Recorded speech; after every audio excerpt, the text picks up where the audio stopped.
L'existence de ces trophées, ça a une grande cohérence avec l'activité de la PEC en elle-même, hein, et qui forcément s'intéresse à cette problématique de l'égalité homme-femme.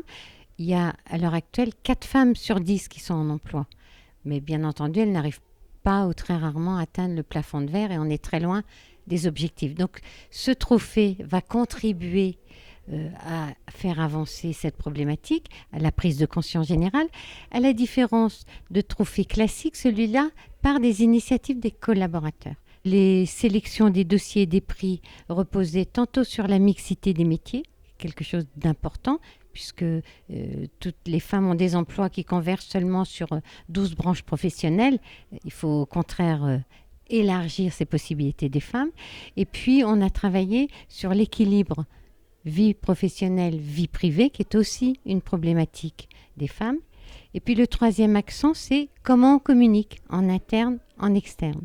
Voilà les grandes directives de ces 3 prix. Le coup de cœur, bien entendu, c'est autre chose. C'est un vrai coup de cœur.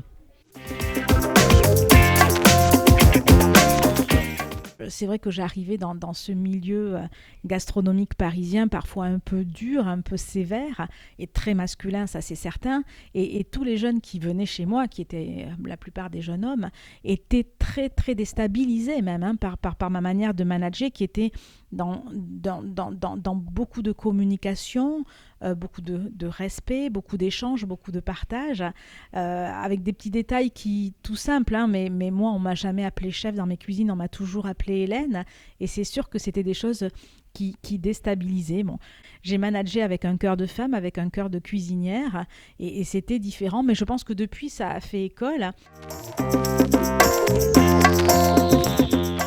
Le plus important au départ, c'était de sensibiliser à ces questions d'inégalité de carrière entre les femmes et les hommes et au poids des stéréotypes sociaux. Ça a déjà commencé à avoir des incidences. C'est léger, hein, mais on voit quand même le taux de femmes recrutées par rapport au taux de femmes qui se présentent. C'est en progression. On voit ça dans les promotions aussi. C'est particulièrement flagrant pour les distinctions, puisqu'on donne des médailles chaque année.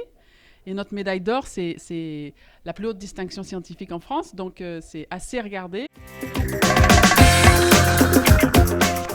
Je suis déjà une femme qui a une longue expérience du bâtiment. Donc, c'est mon métier avant tout, un métier passionnant.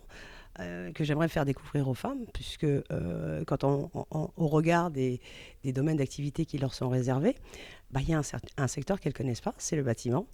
Et si je pousse un petit peu la réflexion un peu plus loin, c'est un secteur qui offre d'énormes opportunités d'emploi. Donc la première des missions, c'est communiquer, servir de repère féminin et susciter l'intérêt des femmes à nous rejoindre dans notre secteur.